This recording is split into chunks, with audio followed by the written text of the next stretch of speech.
Bonjour les mamans, je suis ravie de me retrouver avec vous aujourd'hui pour répondre à cette question de l'une d'entre vous. Comment poser des limites avec bienveillance? Comment être dans cet équilibre de bienveillance et de cadre?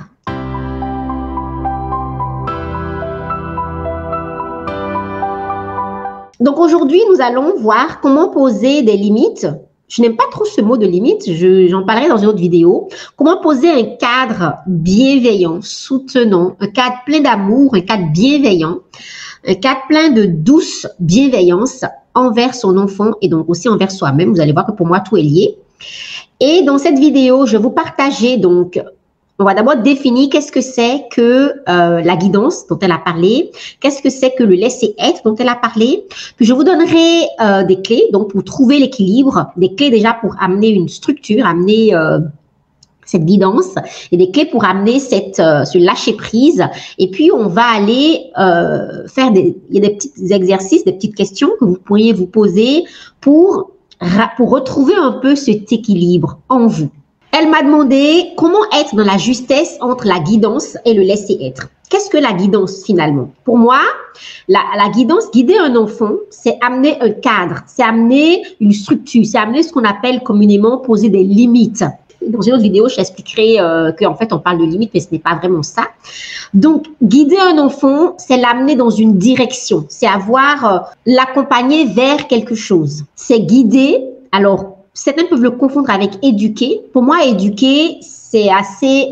on impose quelque chose à l'enfant de l'extérieur. On lui dit, voilà, je vais t'amener à être un enfant sage, à être un enfant poli, à faire ci, à faire ça. Et ça peut être hyper rigide. C'est une façon, en fait, d'accompagner un enfant qui peut être très, très rigide, qui peut être enfermant, étouffant, qui brise la personnalité de l'enfant et qui vont briser sa confiance en lui, son estime de lui, etc. Moi, je suis pour accompagner un enfant, accompagner et élever l'enfant. L'enfant a toutes les potentialités. On va juste le guider à travers des valeurs qu'on a et notre vision du monde et de la vie, notre vision du bonheur, notre vision de la famille, etc. Donc, guider un enfant, finalement, c'est connecter à l'énergie de structure. L'énergie de structure, c'est une énergie masculine et sa polarité féminine, c'est la souplesse. Donc, guider un enfant, c'est faire déjà ce petit travail intérieur de je l'amène vers là et en même temps, je lâche prise ce que je ne maîtrise pas. Je suis souple par rapport à ce que je ne maîtrise pas. C'est un exercice très délicat parce que nous-mêmes, en tant qu'adultes, est-ce que nous sommes dans une guidance respectueuse de nous-mêmes? Voilà ce que c'est que la guidance. C'est donc poser un cadre, poser une structure. C'est avoir des rites, des rituels, des routines, des façons d'être et de faire. C'est vraiment poser quelque chose de concret, d'important pour nous. Et puis, la deuxième définition qu'elle a posée, elle a dit « et le laisser-être ». Le laisser-être, c'est un terme que j'utilise beaucoup. Moi, je le préfère au lâcher-prise. Parce que quand on parle de lâcher-prise, tout de suite, il faut lâcher des choses. Ça fait peur de lâcher des choses. Parce que surtout en matière d'éducation, ce sur quoi il faut lâcher prise, finalement, c'est ce qu'on a reçu. L'éducation qu'on a reçue, c'est les croyances de nos parents, c'est ce que nos parents nous ont légué, nous ont communiqué, c'est ce que nos expériences nous ont apprises, c'est toutes nos attentes, toutes nos exigences, ça fait peur. C'est très déstabilisant de lâcher prise. Et pourtant, c'est essentiel.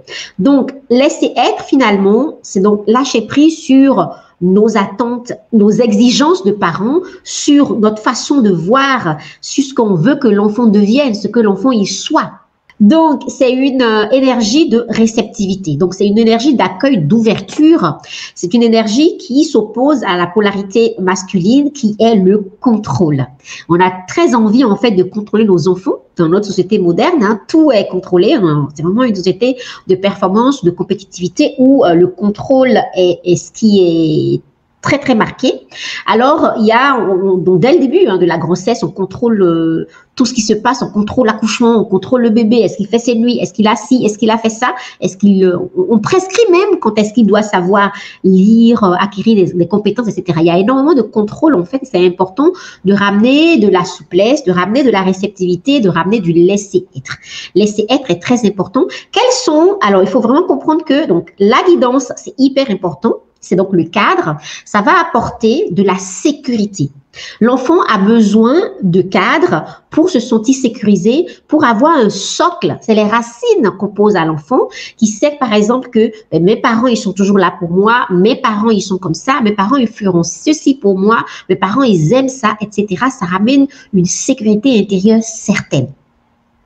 Et le laisser-être, qui est cette deuxième énergie, qui ramène finalement de plus d'ouverture, qui ramène plus d'accueil. Ok, je t'autorise à être comme ceci, qui ramène plus de... Ça va permettre à l'enfant de développer sa vraie personnalité, de développer sa confiance, son estime de lui, de dire moi je suis comme ceci, et c'est ça qui va lui permettre de s'épanouir demain, et c'est ça qui va lui permettre d'être heureux, c'est ça qui va lui permettre de développer deux sortes de lâcher-prise intérieur. Il y a le lâcher-prise en aval et le lâcher-prise en amont. Lâcher-prise en aval, c'est vraiment ce sentiment qu'on installe en soi, qui fait que, ben, par exemple, on a décidé de sortir, d'aller faire une balade dehors, et puis il pleut. Et quand on a installé un lâcher-prise intérieur en aval, on se dit, oh, je voulais aller dehors, mais il pleut. Ok, mais c'est pas grave, je sortirai demain ou je sortirai plus tard. Et je vais pour l'instant jouer à autre chose. Donc, ça, des personnes à qui on a favorisé le lâcher-prise intérieur en aval sont capables de gérer facilement les frustrations, de switcher facilement, de lâcher prise facilement. Ceux à qui on n'a pas favorisé donc le développement du lâcher-prise interne en amont, eh ben ils gèrent beaucoup plus mal la frustration. Ils ont vraiment du mal à accepter les imprévus, à accepter que les choses n'aillent pas dans le sens prévu. Donc, attention à ça. Et donc, il y a le lâcher-prise en amont qui est comment est-ce que concrètement, là, tout de suite, je ne peux pas faire ceci. Et ma façon de switcher, de chercher des solutions concrètes, des solutions alternatives à ce que je vis. Le lâcher-prise nous parle en fait de foi, de cette foi en l'invisible, en fait, finalement, la confiance en la vie, en sachant que, ben, d'une façon ou d'une autre, il y a des choses sur lesquelles je n'ai aucune prise. Je ne peux pas contrôler la pluie, je ne peux pas contrôler le soleil, je ne peux pas contrôler des accidents, des incidents qui arrivent dans la vie. Alors, je me focalise sur ce sur quoi j'ai du pouvoir, finalement. Donc, voilà ce qui est vraiment important, chers parents, de développer, de guider votre enfant en mettant un cadre. C'est très important pour sa sécurité et c'est très important d'amener du lâcher-prise pour favoriser l'autonomie, l'estime de soi et la capacité à rebondir, la capacité de résilience de l'enfant, la capacité, toutes ces ressources intérieures, la capacité de l'enfant à se connecter à ses ressources, de se faire confiance à soi et en même temps en la vie. Et justement, j'ai une pépite en or pour vous. Il n'est pas possible d'accompagner son enfant avec guidance et laisser être, avec douce bienveillance, avec fermeté et bienveillance, avec cadre, structure donc et souplesse, avec, je parle de l'énergie de structure et de réceptivité, sans l'avoir installé en soi. Parce que la seule manière d'éduquer finalement, si je prends ce terme, c'est par transmission. Notre enfant nous regarde faire et nous ne pouvons pas lui dire des choses qu'on ne fait pas parce qu'il regarde ce que nous faisons. Il regarde notre manière d'être, notre manière d'interagir avec les choses. Si je veux dire à mon enfant, mais c'est pas grave, mon chéri, ça a cassé ce jouet et que nous-mêmes, quand nous brûlons un objet nous brûlons la casserole sur le feu, nous tempêtons et nous nous fâchons, nous mettons dans des états pas possibles. Mais c'est pas cohérent. Donc, maintenant, je vous donne des clés pour retrouver l'équilibre. Pour trouver l'équilibre entre la structure et la réceptivité, pour poser l'équilibre entre la fermeté et la souplesse, il va falloir déjà poser notre cadre. Et ensuite, voir sur quoi on lâche prise. Comment pose-t-on son cadre? Eh bien, tout simplement en partant de soi et de son enfant. Souvent, des personnes vont chercher des méthodes extérieures. Oui, dis-moi comment on fait et on veut poser, on voit des affiches sur Pinterest, par exemple, des règles de la famille et on veut juste poser ces règles dans notre famille. Ce n'est pas du tout comme ça qu'il faut faire. Il faut voir, ok, moi, qu'est-ce qui est important pour moi? Déjà, il faut commencer par le bilan. Le bilan, ça va être quels sont les points de friction entre mon enfant et moi? Et qu'est-ce qui est difficile avec mon enfant? Sur quoi est-ce qu'on lutte le plus souvent? Peut-être que pour ma fille, c'est pour les consignes simples de la maison, quand on lui demande de débarrasser la table ou de mettre ses vêtements dans le panier à linge sale. Peut-être que c'est là que ça coince. Donc, on va revenir vers, OK, bilan. Premier vraiment point, c'est bilan. Où est-ce que ça frictionne dans notre foyer? Deuxième point, on va aller voir selon, on va définir nos valeurs personnelles. Quelles sont les valeurs de maman, de papa? Et le couple parental va déterminer les valeurs les plus importantes. Est-ce que c'est la politesse? Est-ce que c'est l'écoute? Est-ce que c'est le respect? On peut en définir 3, 4. Hein. Moi, je pense que c'est bien de se limiter à 3. 3 valeurs principales. On peut les lister toutes. Et puis, on sélectionne 3. Et puis après, on fait une discussion avec les enfants. Et on décide ensemble dans notre famille. Voilà les 3 valeurs les plus importantes. Donc, chez nous, ça peut être la politesse, on est intransigeant. Chez nous, ça peut être le respect. Chez nous, ça peut être prendre soin de soi ou s'écouter ou les émotions, peu importe. Ensuite, donc, on communique avec les membres de la famille. Moi, je recommande très fort de mettre une affiche claire pour que les enfants y voient et qu'on en parle. Il ne s'agit pas d'en parler une fois. Éduquer, c'est répéter, répéter, répéter jusqu'à ce que l'enfant puisse s'intégrer. Bien sûr qu'il faut tenir compte de l'âge des enfants. Bien sûr qu'il faut tenir compte de nos propres tensions internes. Je donne un exemple concret. On ne mange pas avant de passer à table. C'est super, le cadre, il est posé. Ce qui va être intéressant, c'est d'observer, moi, en tant qu'adulte, est-ce que je mange avant de passer à table? D'où est-ce que ça vient, cette règle? Est-ce que ça vient de moi, de mon expérience d'aujourd'hui? Est-ce que ça vient de ce que j'ai hérité de mes parents? Est-ce que c'était... Voilà, qui est-ce qui m'a transmis ça? En quoi est-ce que c'est important? J'aime beaucoup dans l'établissement du cadre de la famille qu'on aille voir, en fait, finalement, notre héritage. Si je meurs demain, imaginons que les parents décèdent demain. Quelles sont les valeurs fondamentales que nous sommes en train de transmettre à nos enfants? Qu'est-ce que l'enfant va retenir de papa? Mon papa, il est comme ça. Ma maman, c'est ça qui est important pour elle. En fait, c'est à partir de là qu'on crée le cadre. On ne crée pas le cadre en l'air comme ça, parce que le cadre de chaque famille va varier. Et si on était honnête avec nous-mêmes, on verrait aussi que selon chaque enfant, on n'aura pas besoin de travailler les mêmes cadres. Ensuite, on va parler du lâcher-prise, qui est une grande affaire, on va pas se mentir. Le lâcher-prise, c'est vraiment un énorme morceau qui va nous amener à aller vers la réceptivité. Je suis ouverte, en fait. Je ne peux pas contrôler la façon de penser, d'être, la personnalité de mon enfant. Je ne peux pas contrôler, par exemple, je ne peux pas contrôler ce que mon enfant mange. Je ne peux pas l'obliger, certains parents essayent, à manger plus qu'il ne veut. Je ne peux pas l'obliger à dormir plus tôt ou plus longtemps. Ou voilà, il y a des points sur lesquels il faut lâcher prise. Et puis, ça va nous demander d'aller travailler un peu à l'intérieur de nous-mêmes, nos exigences dans le « fais ci, fais ça, fais pas ça ». Donc, sur quoi est-ce que je veux lâcher prise? Qu'est-ce qui est important? Sortir aussi de nos peurs. J'ai peur qu'il se fasse mal. J'ai peur qu'il se salisse. J'ai peur qu'on le harcèle à l'école. J'ai peur que... Lâcher prise, c'est aussi faire confiance. Faire confiance à la vie. Faire confiance à mon enfant. Faire confiance à moi, à mes talents maternels ou enfin vraiment mes talents, ma confiance de guidant en fait, de personnes qui accompagnent. Moi, je pense qu'il y a 7 grandes pistes pour aller vers le lâcher prise. Ça va être, première chose, le fait de faire à la place de l'enfant. Donc, selon l'âge de l'enfant, il faut vraiment encourager l'enfant à faire lui-même plein de choses. Et même si ça prend du temps, chère maman, oui, même si vous le faites à sa place, ça va prendre 5 minutes, mais s'il le fait lui, ça va prendre un quart d'heure. Emménagez votre temps pour lui laisser ses espaces, peut-être pas tous les jours, tout le temps, mais commencez petit et laissez de plus en plus l'enfant faire. Vous lui dites par exemple, allez, prenons l'exemple justement de tout à l'heure avec le repas. Dans notre famille, on ne mange pas avant de passer à table. Super cadre, clair, qui nous dit bien qui, quoi, quand et comment. C'est ça, poser un cadre. C'est ces 5 points-là. Lâcher prise, ça va être bon. OK. Il est 11h. Le repas sera prêt seulement à 12h30. Mais les enfants, ils disent qu'ils ont faim, ils veulent le gâteau, ils pleurent pour le gâteau. OK. On a dit que la règle, c'est on ne mange pas avant de passer à table. Mais qu'est-ce qui est important pour moi, en fait, en tant que parent?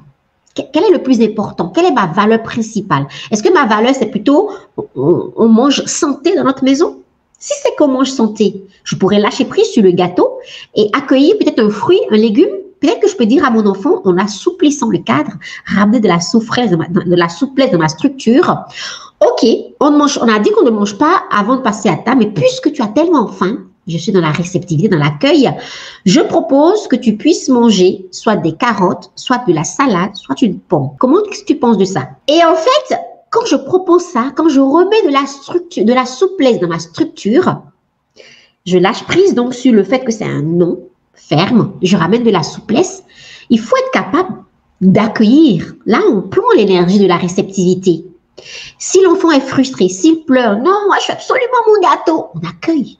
Ok, d'accord. Je comprends que tu n'es pas content. Je comprends que tu es frustré, que tu voulais ton gâteau. Mais chez nous, voilà, je ne veux pas qu'on mange des sucreries avant de passer à table. Vous voyez, la règle a basculé. La règle n'est plus on ne mange pas avant de passer à table. La règle, c'est peut-être on ne mange pas de sucreries avant de passer à table. Mais on peut manger des légumes ou des fruits. Qu'est-ce que vous en dites? Deuxième point sur lequel lâcher prise éventuellement, c'est amener de plus en plus l'enfant à s'exprimer et à réfléchir. C'est en l'interrogeant. Par exemple, on lui demande, mon chéri, écoute, je comprends que tu as faim, mais on passe à table dans une demi-heure. Pour moi, il n'est pas possible que tu manges une sucrerie. Par contre, tu peux manger cette salade ou une pomme si tu as envie. Qu'est-ce que tu en penses? Qu'est-ce que ton ventre en dit? Quand l'enfant est dans l'émotionnel, voilà, non, maman, je veux un gâteau, je veux une sucrerie, touche ton ventre. Qu'est-ce qu'il dit ton ventre? Et amener l'enfant à s'écouter. Amener l'enfant à se poser des questions. Ramener au corps. Le corps, c'est extraordinaire. Donc, troisième pépite pour moi qui suit vraiment les autres, c'est vraiment l'écouter l'enfant. Souvent, en tant que parents, nous essayons donc d'imposer des choses à notre enfant et nous ne sommes pas dans l'écoute de l'enfant. Quand l'enfant dit « je veux manger une sucrerie », peut-être qu'il parle d'autre chose. Il parle peut-être il désire de l'attention, peut-être qu'il désire juste un câlin, peut-être qu'il désire boire de l'eau, peut-être qu'il désire qu'on s'intéresse à lui, peut-être qu'il a besoin de présence. De quoi il parle? De quoi parle cette envie de sucrerie finalement? Le quatrième point sur lequel lâcher prise, en fait, éventuellement, donc à aller observer en soi, c'est donc rappeler à votre enfant ses succès, les choses qu'il a déjà réussi. Quand il va vous dire, par exemple, oh ça, j'arriverai jamais, ou moi, je vais absolument ça. Mais non, tu te souviens hier ou il y a quelques jours, tu m'avais dit que tu avais faim et avant, je t'ai proposé de manger une pomme, tu n'as pas voulu peut-être, et puis tu as dessiné ou tu as, je sais pas moi, qu'est-ce que tu pourrais faire? Qu'est-ce que tu pourrais faire en patientant? Qu'est-ce que tu penses de la patience? Ça peut être aussi l'occasion, moi parfois régulièrement, quand je suis en train de cuisiner et que mes enfants sont à côté, ben, c'est l'occasion de transmettre des choses, de poser des questions, d'écouter les réponses et de l'amener en fait à aller connaître donc à son corps et à aller chercher dans ses ressources intérieures des propositions qu'il peut mettre en place. Et ça l'entraîne en fait à aller chercher, et ça l'habitue à aller chercher des réponses en lui. Ensuite, pour moi, cinquième pépite très très importante, c'est vraiment les émotions. Allez apprendre à accueillir vos émotions de parents et apprendre à vos enfants à accueillir vos émotions. Ces émotions. Quand l'enfant vous dit, voilà, tout de suite, je suis en colère, là, il faut vraiment accueillir la frustration, accueillir sa colère, tout simplement. Dire, ok, oui, je comprends. Et avoir des outils, vous, en tant que parent, comment vous accueillez vos émotions, comment vous êtes dans l'acceptation de ce que vous ressentez et partager des outils à votre enfant. Tout ça favorise le lâcher prise parce que pour lâcher prise, on va forcément faire face à des sentiments désagréables et comment on est dans l'accueil de tout ça. Et pour moi, en fait, finalement, une septième pépite, ça va être vraiment d'apprendre à vous relaxer, apprendre à juste être dans l'être. Nous sommes dans une société de performance. Il faut faire, il faut agir, il faut courir. D'ailleurs, observez, vous, quand vous étiez enfant, les plages de non-action que vous avez par rapport à aujourd'hui, les plages de non-action que les enfants, ils ont. Beaucoup trop d'enfants passent de l'école à une activité ou d'une activité à une autre. Il faut faire des activités, il faut faire ceci, il faut amener... Enfin, bref, quand est-ce que votre enfant a juste du temps pour être? Être étant juste faire du rien. Peut-être que votre enfant, il dit, maman, je m'ennuie. Mais c'est génial de s'ennuyer. C'est quand on s'ennuie qu'on peut réfléchir, qu'on peut aller dans la rêverie, qu'on peut se laisser aller, se laisser vivre, laisser être, laisser émerger des choses, laisser émerger de la créativité. C'est super important que vous fassiez ça. Est-ce que votre enfant vous voit être? Et c'est là qu'émerge donc encore une fois cette capacité de lâcher en amont et en aval dont je vous ai parlé tout à l'heure. Donc, c'est vraiment aller voir, est-ce que nous avons des espaces de vide dans notre famille, des espaces où on ne fait rien. Une des femmes qui m'a transmis, moi, dans la sagesse ancestrale, elle parlait souvent, elle disait, au lieu de nous dire, je vais aller m'allonger, me reposer, elle nous disait, je vais aller écouter mes pensées. Et alors, pendant 2 heures, elle s'allongeait et elle laissait ses pensées suivre leur cours et les écouter. Moi, je trouve ça extraordinaire et je vais vraiment vous inviter à voir un peu comment vous pouvez mettre en place ça dans votre vie et mettre en place pour vos enfants. Moi, quand j'étais enfant, je me souviens des longues heures qu'on a passées à déterminer les formes dans les nuages. Avec ma mère, notamment, on s'allongeait et on observait les nuages, on essayait de voir des formes, et on pouvait passer longtemps à le faire. Et c'est des plages de rien. Et c'est juste extraordinaire pour lâcher prise et dans le moment. Voilà, j'espère que cette vidéo vous a plu, que vous avez des clés concrètes pour prendre ce cheminement. Comme vous le comprenez, c'est un chemin. Il n'y a pas de réponse fixe. Ça va varier, ça va dépendre de vous, où vous en êtes aujourd'hui, ou quelle est la personnalité de votre enfant, même de votre compagnon, comment votre couple s'inscrit dans tous ces questionnements, quels sont vos valeurs, quel est votre héritage, qu'est-ce que vous avez envie de transmettre à votre enfant.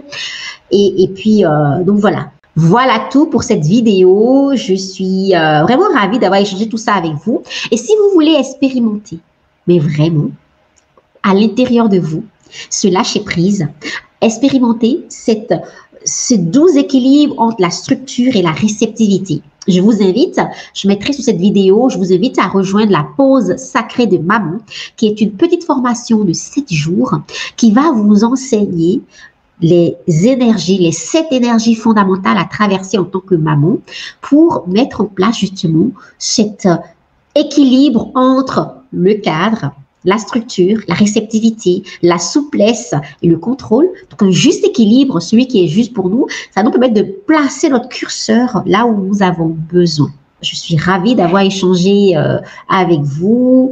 Je vous dis à demain pour le prochain live. À demain.